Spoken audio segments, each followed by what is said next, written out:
মানুষের স্মৃতিতে আছে কিন্তু বাস্তবে নেই এমন একটি নদ আছে ঢাকায়।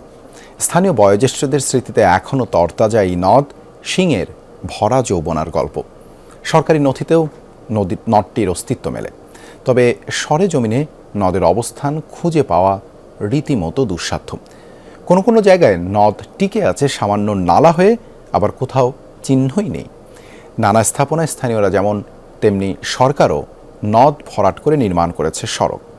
বিশ্ব নদী রক্ষা দিবসের সামনে রেখে এই নদের সন্ধান করেছেন শাকিল হাসান, ছবি তানভীর মিজানের। রেইনবো অলরাউন্ডার এক্সটেরিয়র পে বাড়ির বাহিরের দেয়ালের সুরক্ষা নিয়ে থাকুন নিশ্চিন্ত, সাথে পাচ্ছেন 10 বছরের ওয়ারেন্টি। একটি প্রবাহের খোঁজে ঢাকার কেরানীগঞ্জে এসেছি আমরা। নদের নাম শিং, স্থানীয়ভাবে পরিচিত সিংহ নদ নামে। নদীটা বড় আছিল, আর ঢেউটা দিয়ে উঠতো, পানি ডাকে এই সিংহর মতনই ডাক আছিল, এই কারণে এটার নাম হয়েছে সিংহ নদী।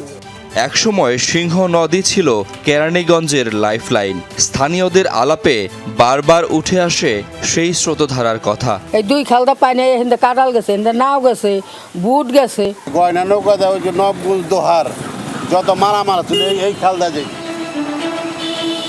কাগজে 17 কিলোমিটার দীর্ঘ এই নদটি খুঁজে পেতে আমাদের বেগ পেতে হয়েছে। পথে নানা জনকে জিজ্ঞেস করে পাওয়া গেল এর অবস্থান। বেশিরভাগ জায়গায় নদ সরু নালার মতো।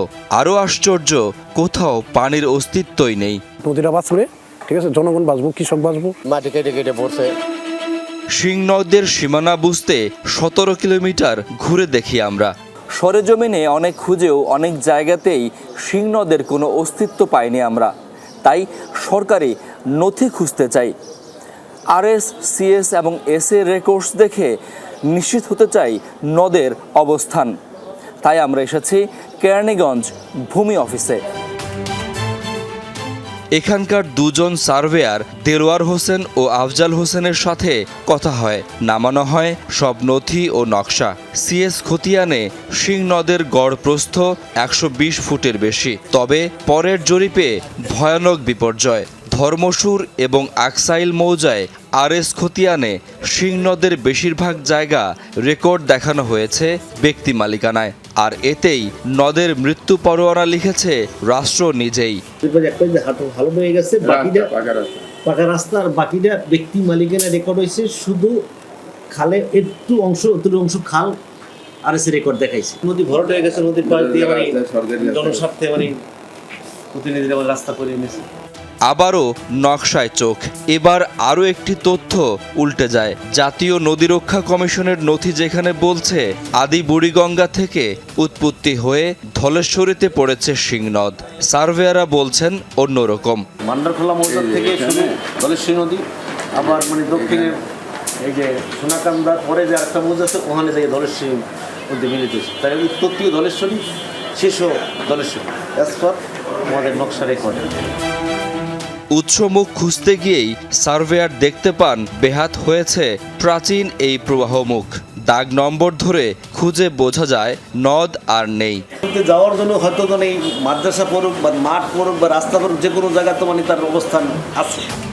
সরেজমিনে গিয়ে আমরা এর প্রমাণ পাই। নদের মুখেই বালি ফেলে তৈরি করা হয়েছে সড়ক, দূরে স্থাপনা। মেইন রোড থেকে শুরু করে পুরোটা মিলে 7 একর খাস জায়গা আছে। পিস বলতে কি, ওই যে আপনার সাঁকো করতেছে, সাঁকোটাই সেটা আপনাদের উদ্যোগে? হ্যাঁ, আপনাদের খরচে? হ্যাঁ, আমাদের খরচে।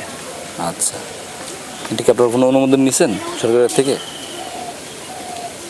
সেইভাবে তো আসলে এখন জাস্ট খালি এই অস্থায়ী একটা।